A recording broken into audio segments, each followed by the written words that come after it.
Bienvenidos a Divulgación Cósmica. Soy su anfitrión David Wilcock y estoy aquí de nuevo con Emery Smith. Emery, gracias por venir, te lo agradezco mucho. De nada, Dave. Gracias por invitarme. Uno de los temas que más hemos hablado en Divulgación Cósmica es la posibilidad de un programa espacial secreto. No nos hemos desarrollado mucho, pero has confirmado que existen naves hechas con ingeniería inversa. Y podríamos concluir o llegar a pensar en concluir que sí tenemos naves que son en esencia para viajar por el espacio y son de otros sistemas solares y hasta de otras galaxias. Y que podemos hacerlas. ¿No sería posible abandonar la Tierra y quizá establecernos en otro lugar? ¿Tienes alguna información o conocimiento directo sobre qué podría estar pasando al respecto? También hay leyes en el espacio y hay involucrada una especie de federación, según se me informó. Así como uno no puede ir a Europa sin un pasaporte, ni con armas, así que esto mismo ocurre con los viajes intergalácticos. Pero sí tenemos la capacidad de llevar a los alienígenas a su hogar. Pero, como dice... ¿Cómo dice Ben Rich? Sí, así. Pero la capacidad de hacerlo es otra historia, hasta que nos comportemos mejor aquí en nuestro planeta, al evolucionar de conciencia y dejamos de matarnos entre nosotros. Cosas que entienden los extraterrestres, porque ya estuvieron aquí una vez. Así que volviendo a tu pregunta, sí, tenemos esas naves. Sí, contrarrestan la gravedad y pueden viajar por el espacio, pero no son interdimensionales aún, hasta donde sé. O no me lo han informado. Conozco personas que dicen esto de las naves, pero yo no lo sé. Solo usan unidades de propulsión especial y otros medios para crear un campo gravitacional para estos dispositivos. Muchos de los dispositivos militares que usamos en nuestros aviones y helicópteros están instalados en los aviones caza especiales.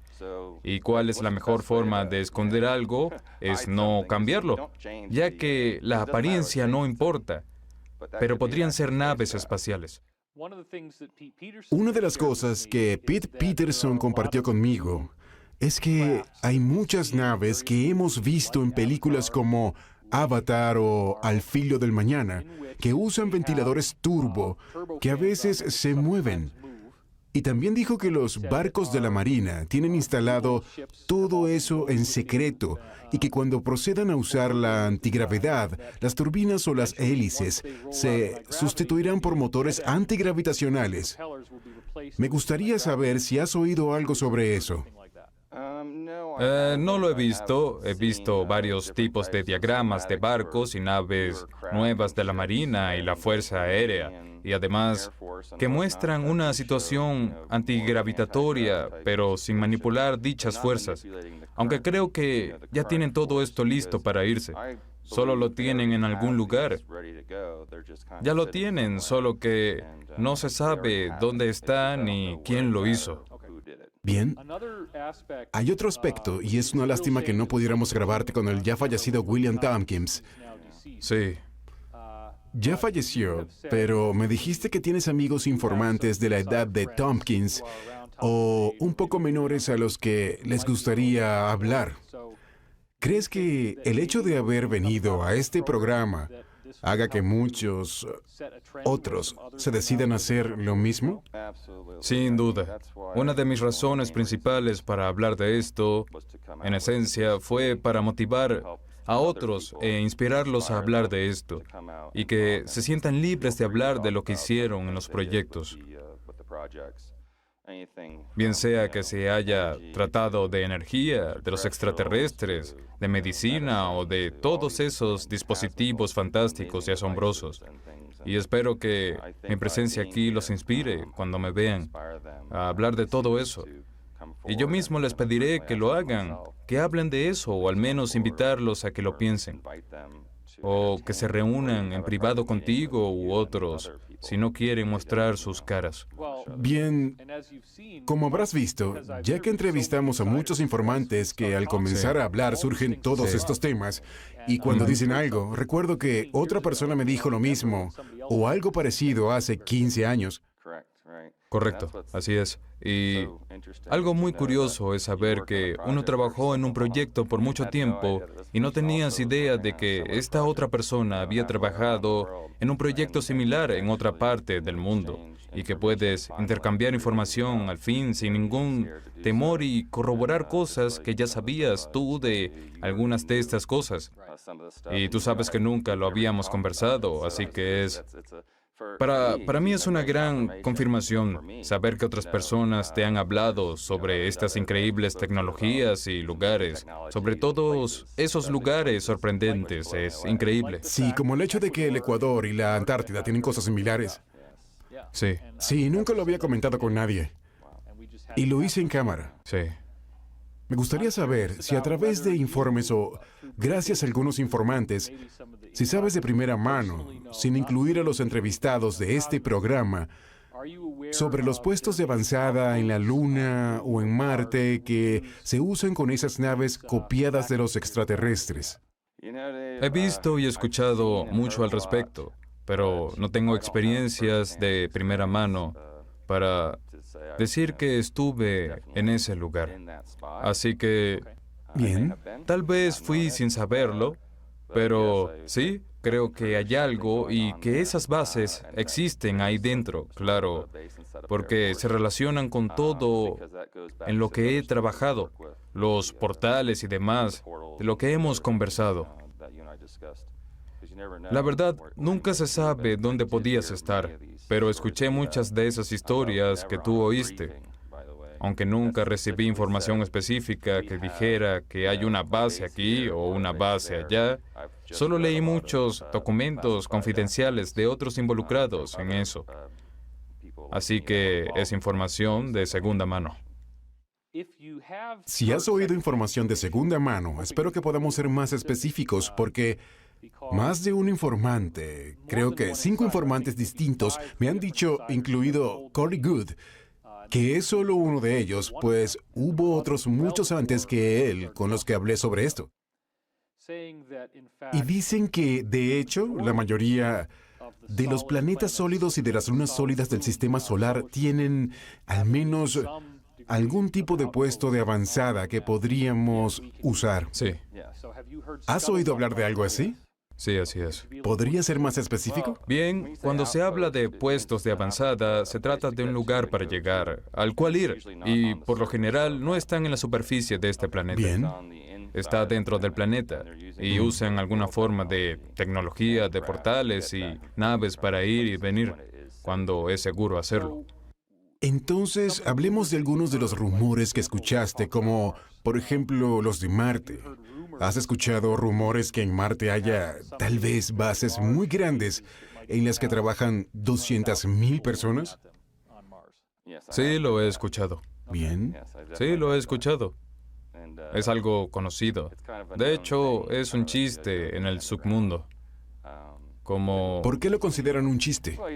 comentamos antes, cuando vas en una cinta transportadora hacia algún lugar y atraviesas sistemas de energía y llegas a un lugar subterráneo, se siente diferente. Incluso la atmósfera se siente distinto. ¿Quién podría negar que ellos puedan usar esas cosas y que la gente no sepa que está trabajando en Marte?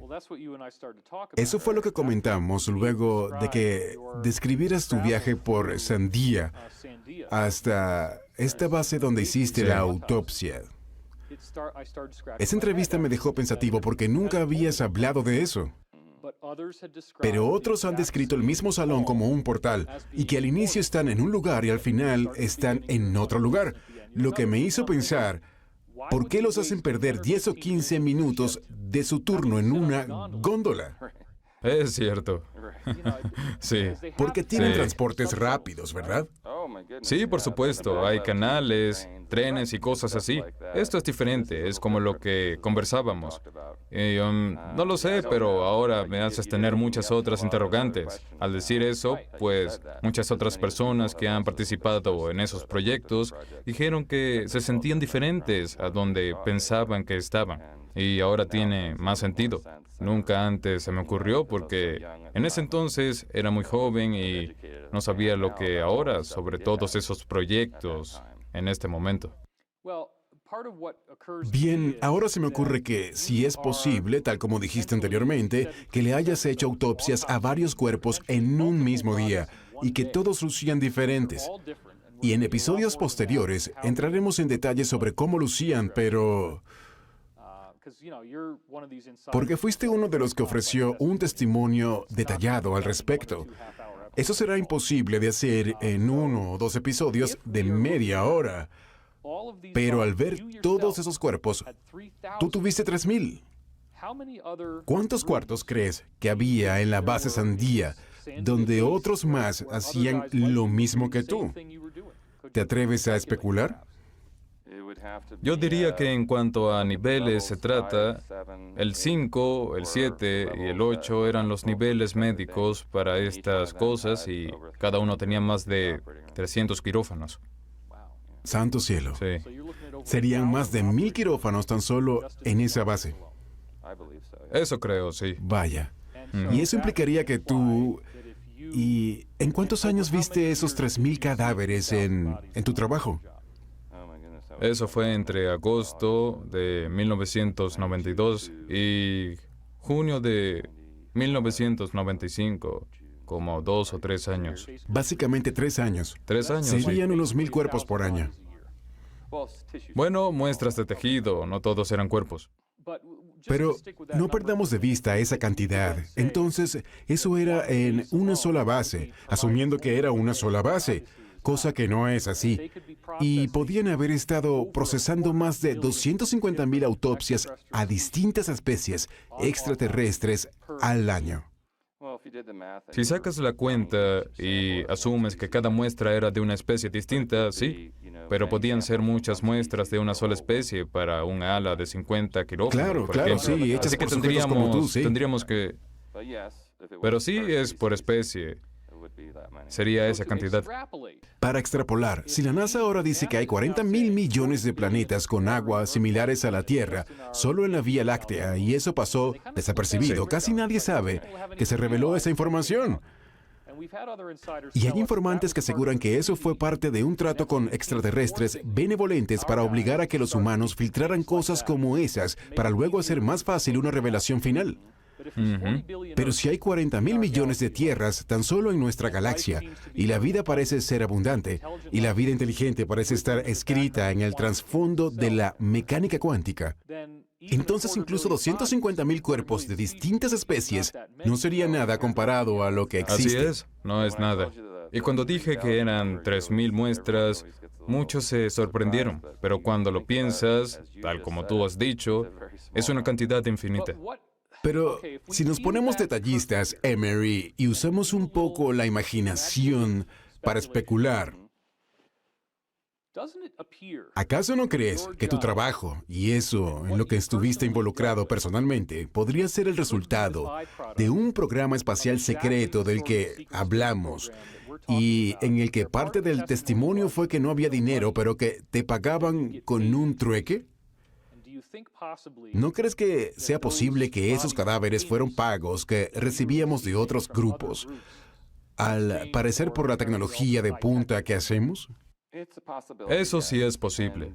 Y me gustaría reiterar que de las 3,000 o más de 3,000 muestras, como yo las llamo, no olvides que algunas podrían haber sido cultivadas, podrían haber sido muestras híbridas hechas aquí. Así que no puedo especular que todas eran extraterrestres. Sé que algunas no eran de origen terrestre.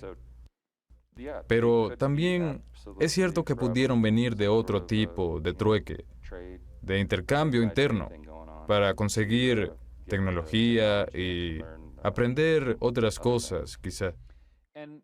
Y por la naturaleza de la compartimentación, se te impedía hacer preguntas. Solo ibas y hacías tu trabajo con este material tan exótico. ¿Qué sentías al llegar a tu casa en la noche, tras hacerle la autopsia a cosas que se veían muy extrañas? Era fascinante, era... ¿Qué te pasaba por la mente cuando estabas en la cama? ¿Lograbas conciliar el sueño Sí, o era...? no, yo estaba fascinado. Siempre me daba curiosidad. Siempre me intrigó el cuerpo humano. Para mí era algo fascinante. Quería saber más. Me molestaba tener que ir a trabajar al hospital cada cierto tiempo. Por eso me gustaba ver esas cosas y al ir a casa poder decir, vaya, ¿qué más habrá allá afuera? Eso me inspiró a hacer más y buscar más oportunidades con el ejército y otros complejos industriales. Eso me hizo abrir los ojos, porque tenía tantas preguntas como todos los demás. Quería saber qué sucedía y no podía creer. No creo todo lo que veo. Veo o oigo, no puedo porque sé que cualquier cosa se puede modificar, en especial con los programas tridimensionales que tienen los satélites de ahora. Pueden colocar a otro David Wilcott aquí enfrente de mí, reflejar la luz y hacer que se vea una sombra y hacer que se vea luz en sus ojos y es algo extraño. Por eso, en esta época, primero el Photoshop y todo lo demás, para mí es muy difícil. Por eso decidí desde muy joven que yo saldría a averiguar todo por mi cuenta. Y todo lo que hice fue para saber lo que sucedía. Y eso me dejó con muchísimas más preguntas. Cada vez que sabes algo nuevo, terminas con más preguntas, lo que me parece genial porque me inspira a seguir adelante. En especial si hay oportunidades donde quieran que formen parte de proyectos increíbles. Estoy muy agradecido por las oportunidades que he tenido. No fueron tan negativas después de todo. Creo que eso responde a tu pregunta de por qué hice eso. Corey Goode también compartió con nosotros que había ciertas facciones en el programa espacial secreto y a una de ellas le llamaban el Conglomerado Corporativo Interplanetario, ICC, y al parecer son filiales de los contratistas de defensa, quienes fabrican tecnología muy avanzada. Y al parecer nosotros, los humanos, nos hemos convertido en un lugar de confianza para comprar tecnología avanzada, como naves, y también dijo que descubrió que, al parecer, tenemos contacto comercial regular con unas 900 civilizaciones extraterrestres diferentes a través del ICC. Me da curiosidad si has escuchado esos rumores o algo así.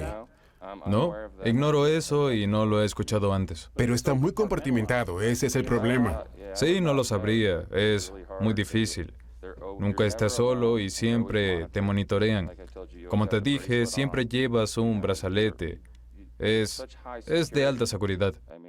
Hay salas donde te detienen en seco si estás en el lugar equivocado, sin hacer preguntas. Así que es un trabajo fácil si sigues los parámetros. Pero sí, debes ser cuidadoso. No iba por ahí haciendo preguntas porque estaba muy emocionado por obtener más autorizaciones y por ascender en el escalón para obtener más cargos, más allá de analizar tejidos. Y lo logré. Me llevó a las naves, me llevó a otras cosas y, bueno. ¿Está bien? Una de las cosas que me contaste que sería un buen punto en el que ahondar, te preguntaba acerca de la tableta. ¿Qué es a lo que le decían tableta? Quizás para reducir el impacto psicológico, pero es como un iPad un poco flexible y casi por completo transparente. Cierto.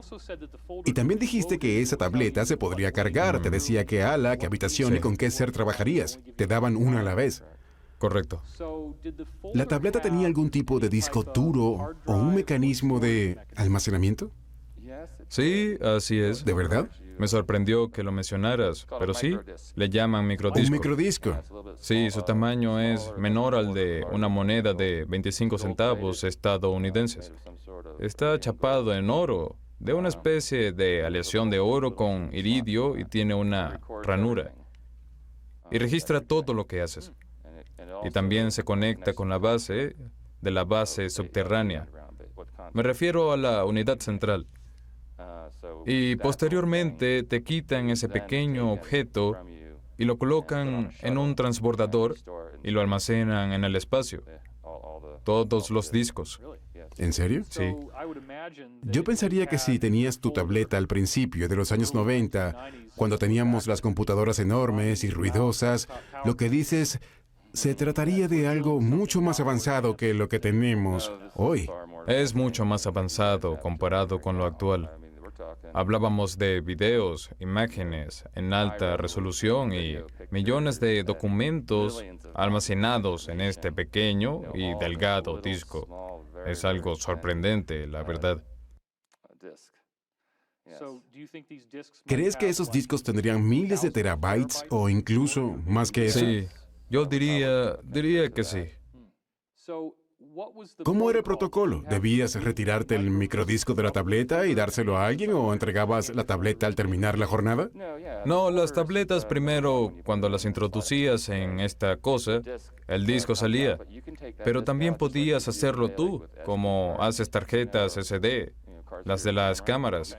Entiendo. Puedes sacarlas e insertarlas sin problemas, lo que también hacía ya que debías revisar el proyecto de otra persona. Por eso usaban eso, porque en lugar de descargarlo automáticamente, ya que no les gustaba que la información viajara por cables, por eso usaban estos aparatos. ¿En qué parte de la tableta lo insertabas? Esquina superior Esquina derecha. superior derecha, interesante. Ujú. Supongo que los podías ver porque dijiste que era dorado. Sí, se podía ver insertando y aparecía cubierta de iridio. Siempre me pregunté si lo hicieron para protegerlo de la radiación del espacio, ya que ahí lo almacenan, según ellos. ¿Había una forma de acceder a la información del disco aparte de la tableta? Sí, hay una. ¿Una especie de lector o algo así? Sí, una lectora de discos. ¿De verdad? ¿Cuál sería la razón para no revelar ese tipo de tecnología de almacenamiento? ¿Por qué no tenemos ese nivel de almacenamiento de datos si la tecnología existe? ¿Por qué no se comparte con el público? Porque no saldrías a comprar un celular costoso. Cierto. Es muy avanzado para los estándares actuales. Las corporaciones no ganarían dinero. Así es. Debemos ir poco a poco con estas corporaciones. Ellas la tienen, pero no la conseguiríamos ahora. Parece como si ves la película Snowden, al parecer. Él pudo meter una de estas memorias USB dentro de un cubo de Rubik y luego se lo arrojó a un sujeto y luego pasó por la puerta. Sí, ¿Crees que alguien ha intentado sacar el mini disco de la base? sí. ¿Cómo se haría? Es difícil, pero factible. Sí. Entiendo, ¿no vas a hablar de eso? Bueno, tuve varios de los discos. Sí, ¿En serio? sí, microdiscos. ¿Cómo alguien puede lograr eso? Bueno, prefiero no Muy decirlo. bien. Pero sí tuve varios en mi poder. ¿Y cuando irrumpieron en tu casa, se llevaron los discos? Sí, se los llevaron. Bien, así Sí. que los tenías, pero los perdiste. Ujú. Sí, eso es lamentable. Sí, muy lamentable. Y estoy muy molesto por eso. Bien, ¿podrías decirnos acerca de lo que le pasó a tu casa y dónde guardabas los discos y cómo los encontraron? Oh, claro. Tenía una casa pequeña en Nuevo México que estaba rodeada por una reja y postes de concreto y un dispositivo de seguridad. Todo esto en una casa pequeña que adquirí por el momento para almacenar pertenencias pequeñas y otras cosas, porque trabajaba en un proyecto en el sureste del estado y estuve ahí cerca de 1 año y 9 meses.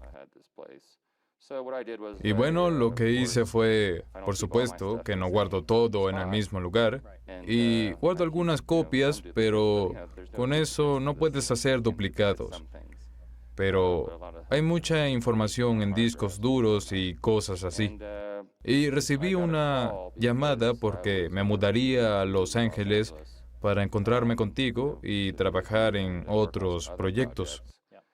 Bien, Así que le dije al agente inmobiliario que me mudaría y luego puso la propiedad en venta y yo solo la arrendaría en esa época. Y tenía todas mis cosas dentro de las paredes de la casa y no notabas dónde estaban. También en el concreto y en diferentes lugares que no quiero mencionar porque aún uso esas técnicas. Pero pensé que era seguro por el momento. Ahí también tenía el aparato de energía libre, el cual, por fortuna, fui a recoger. Y dentro de una semana la saquearon. Y la semana siguiente sucedió lo mismo. Y ahí fue cuando me llamó el agente y me dijo, Dios mío, miré por la ventana y dejaste la casa hecha un desastre. ¿Cómo se supone que la venderé? Le dije que no entendía que mi casa era perfecta y que revisara alrededor de ella. Y así hizo y encontró que la puerta trasera del garaje fue violentada y la puerta de doble cerrojo de la sección principal fue derribada y quedó una huella enorme. Y poseemos las imágenes. Reproduzcamos el video que grabaste. Seguro. Este es el garaje, totalmente destruido. Se llevaron todo el equipo. El laboratorio ha sido destruido completamente. ¿Por qué piensas que el responsable de esto se llevaría todo lo que tienes y dejaría solo tus insignias militares en una caja y una bala en el mesón? ¿Por qué ese mensaje? Creo que eran viejos amigos que querían contactarme para pasarla bien.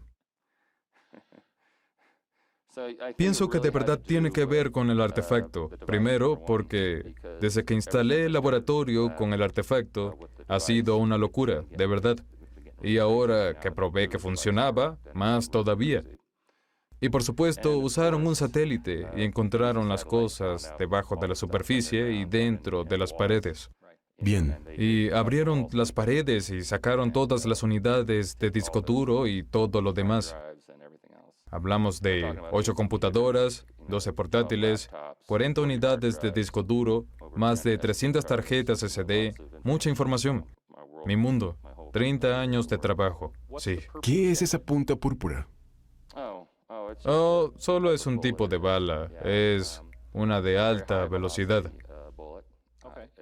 No es una bala de uso civil, que puedas comprarlas en tiendas. Y era una munición perforadora de 5x7 por 28, usada por fuerzas tácticas en todo el mundo. ¿Qué le dirías a otros informantes que escuchen este relato y digan, Dios mío, si llegaran a hacerme eso, lo primero que haría sería esconderme y callarme? Bueno, es mejor hablar porque yo no lo iba a hacer, no en este momento. También creo que todavía ver una buena parte de la información que tenía y como el 90% de ella ya se conocía. Así que creo que era ese 10% y el artefacto que tenía y me decían, oye, ¿por qué no vas un poco más despacio ya que vas en una dirección en la que parece que dirás algo que no deberías? Intentaban Sí. amenazarte. ¿Crees que cualquiera que se atreva a hablar está más seguro que el que no, si ya comenzaron a hablar un poco? ¿Es más seguro hacerlo público? Sí, en cierto punto, debes hacerlo público. Es mucho más seguro, todos sabemos esto, y es una de las razones principales por la que estoy aquí contigo. Claro, bueno, ahí tienen, él es Emery Smith y yo soy David Wilcock en Divulgación Cósmica. Gracias por sintonizarnos.